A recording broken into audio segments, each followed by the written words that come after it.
As we get set for the Browns home opener, senior meteorologist Matt Wintz joins us. Matt, Nick Chubb is going to get a lot of carries tomorrow, I would imagine. Yeah. And depending on the weather, the ball is going to be handed off to him quite a bit. So your weather word this evening is handoff. We're going to do handoff. Okay. Yeah, normally we do this at 5 during the week. We had a couple days off, so we're getting a couple extra weather words in.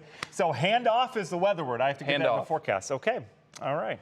I think you got it. Wish we could have practiced this ahead of time, Neil. That's great. All right. So weather-wise, obviously tomorrow we're worried about, are we going to get rain for the game, or are we going to get rain for your Sunday plans, whatever it happens to be. It doesn't look like we're going to get a lot. Right now we're kind of cool outside. We're in the 60s. We'll fall back into the 50s. So we've got a crisp start, but that humidity's still around. We've got dew points that are in the low 60s, so we haven't had that real comfortable air. And because of that humidity and the amount of moisture that we have in the atmosphere, yeah, we could trigger a shower at any time. Not tonight, though. We're fine tonight. Notice we've got the stubborn clouds. We had low clouds coming off the lake today, a little bit of drizzle. Now we've got some high and mid-level clouds coming out of the south.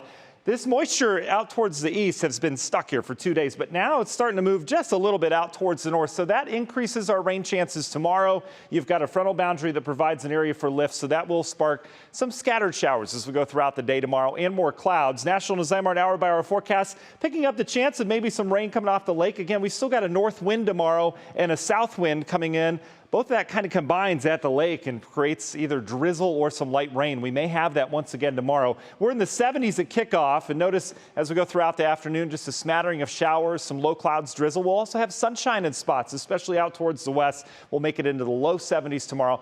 Beautiful Sunday outside of those scattered showers that we'll have. I think a lot of areas stay dry. Tomorrow night, we're back down to the 50s again. Monday, we'll have some leftover clouds and maybe some drizzle early, but then the pattern gets moving again, all right? That low pressure that's out towards the east is going to hand off towards a high pressure out towards the west. And all that will get things moving again. So we'll have sunshine on Monday with increasing clouds, but you'll notice the clouds are moving again. So there's that. As we get into the latter half of the day, Monday, we'll watch rain out towards the west. Those clouds will increase, and then we'll have likely some showers around here Monday night. And then Tuesday looks kind of wet around here. Blank map of Ohio. I don't know how that gets in there every forecast. Hurricane Lee, let's get you the latest on that. This is a Category 2 storm right now, all right? Peak hurricane season. Category 2 storm, not news, all right? Not a big deal, all right? Wind's still at 125. It's slowing down, though, and what's going to happen here over the next couple days or so is it's going to slow down and start to strengthen again, perhaps to Category 3 or 4. It's going to pause as we get into Monday and Tuesday. I mean, this barely moves. And Monday, Tuesday, it'll start to make a turn off towards the north. How fast does it make that turn is in big question right now.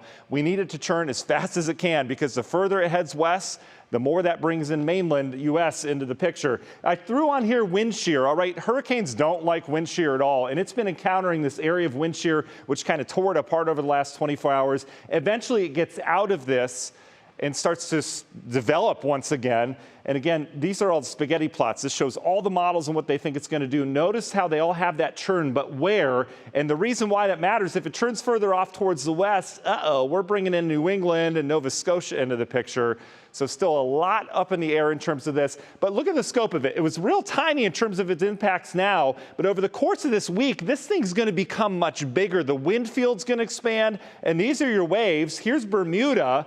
Here's areas, you know, Turks and Caicos down towards Florida. The swells and the waves are going to be a big impact on the East Coast and down towards Dominican Republic and Puerto Rico, not to mention the East Coast as we get into this time next week. So this is still going to be a pretty doozy of a storm depending on where it goes. National Zymark, big picture look. Our next chance of rain is along a frontal boundary. This will bring some pretty decent rain in here Monday night, then especially Tuesday looks showery. But as that system comes out, that trough, does it pick up Lee and drag it with it? Or does the high pressure behind that take place and push this thing inland?